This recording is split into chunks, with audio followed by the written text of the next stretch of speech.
नहीं, एकनाथ शिंदे मुख्यमंत्री है, नहीं तो उनकी औकात क्या है। एकनाथ शिंदे आज गैर कानूनी तरीके से राज्य के मुख्यमंत्री पद पर बैठे हैं।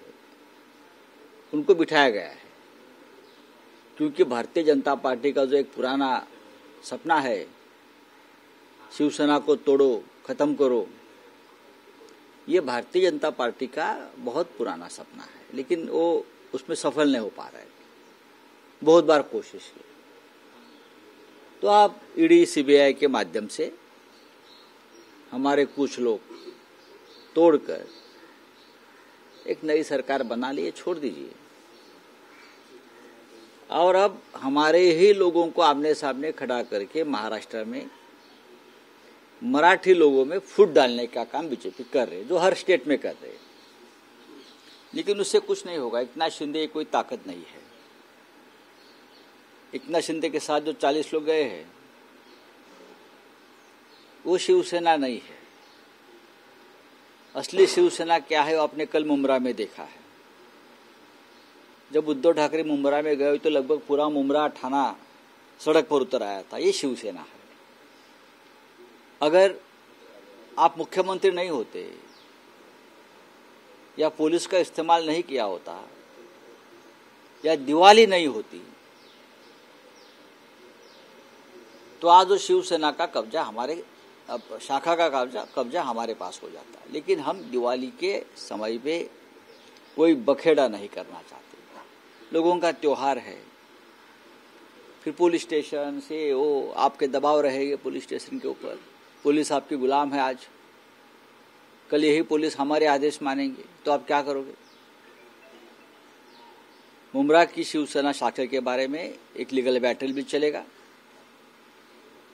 पूरे कागजात शिवसेना के पास है। एकनाथ शिंदे वाली शिवसेना ये कोई शिवसेना नहीं है, ये गैंग है, ये चोरों की टोली है।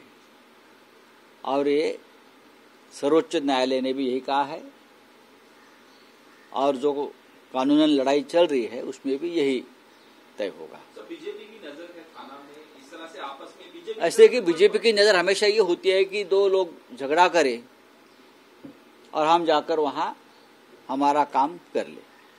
यही तो बीजेपी की नीति है ना, ऐसा समझना चाहिए लोगों को।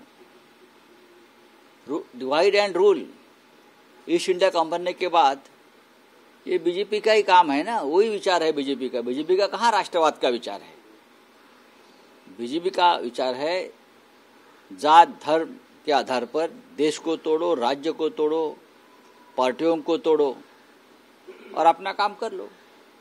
बीजेपी के पास और कौन सा विचार है मुझे बताइए। बीजेपी क्या है, बीजेपी के पास विचार कौन सा है, क्या विचार है मुझे बताइए। अगर कोई बताएगा बीजेपी का विचार है। बीजेपी का विचार क्या है। शिंदे बीजेपी विचारों के प्रचारक है। महाराष्ट्र में अजित पवार बीजेपी विचारों के प्रचारक है। आज जो आसाम के मुख्यमंत्री है, कल बीजेपी उनके ऊपर भ्रष्टाचार के आरोप कर रही थी, वो क्या बीजेपी के विचारों के प्रचारक है। आप बताइए मुझे कौन है बीजेपी के। अब बीजेपी का विचार क्या है। बीजेपी का विचार कोई नहीं, सत्ता, पैसा और अपने जो उद्योगपति है उनको धनवान बनाना, गरीबों को ज्यादा गरीब बनाना, लोगों को गुलाम बनाना, ये बीजेपी का विचार है।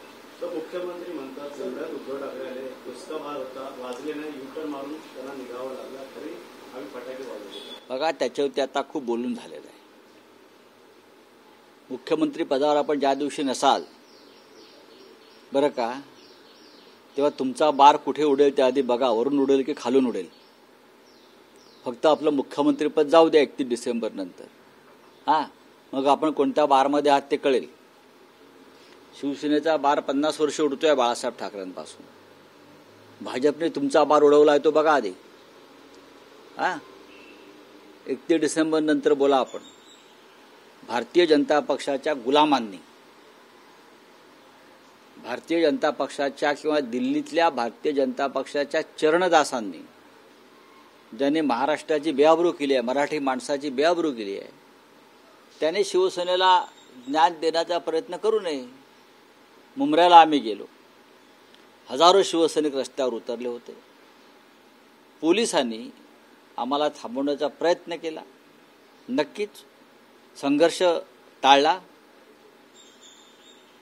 तुमच्याकडे जर सत्ता नसती आणि पोलीस नसते तर चित्र वेगळं दिसलंच असतं. दिवाळी आहे, आम्ही संयम राखला, याचे उपकार मानले पाहिजेत त्यांनी. सर, महाराष्ट्र के बाद बिहार की राजनीति शुरू हो रही है. तेजस्वी यादव जो है उनको ईडी का शिकंजा आ गया है, जिससे सत्ता ये डर है बीजेपी के मन में. जो अपने विरोधी है उनको काम नहीं करने देना. महाराष्ट्र हो गया, पश्चिम बंगाल में चल रहा है, राजस्थान में रेड्स हो गए, छत्तीसगढ़ में चल रहा है. जहां जहां बीजेपी की सरकारें नहीं है और जहां बीजेपी 2024 में हार रही है वहां बीजेपी यही कर रही है. लेकिन लालू यादव और उनका परिवार बहुत मजबूत है, वो टूटेगा नहीं. और हमारे एकनाथ शिंदे जैसा घुटने भी नहीं टेकेगा, वो लड़ते रहेगा. और जब लालू यादव और तेजस्वी यादव की लड़ाई शुरू होगी तो हम सब उनके साथ रहेंगे, हम सब उनके साथ रहेंगे. तर लोकसभा झाल्यानंतर शिंदेगड असेल या अजितदादागड ते सर्व भाजपमध्ये जाणार असं रोहित पवार म्हणतात. ते आत्ताच भाजपमध्ये आहेत ना, तेव्हा कशाला जायला पाहिजे. तुम्ही त्यांची जरी अंतर्वस्त्र पाहिली त्याच्यावर कमळच आहे. त्यांचं जे फुल पॅन्टीमध्ये आतमध्ये खाकी हाफ चड्डी त्यांनी आत्ताच घालायला सुरुवात केली आणि आतमध्ये कमळाची अंडरवेअर आहे. तुम्ही आता पहा ना, तुम्ही जर कधी गेलात तिथे तर त्यांना सांगा, दाखवा, तुम्हाला दिसेल. त्याशिवाय ते मुख्यमंत्रीपदी किंवा मंत्रीपदी राहू शकत नाहीत. नंतर कशाला जायला पाहिजे. आत्ताच गेले आहेत ते, आत्ताच ते गुलाम झाले आहेत आणि गुलामांना स्वतःचं मत आणि स्वाभिमान नसतो. चलिए, थँक्यू.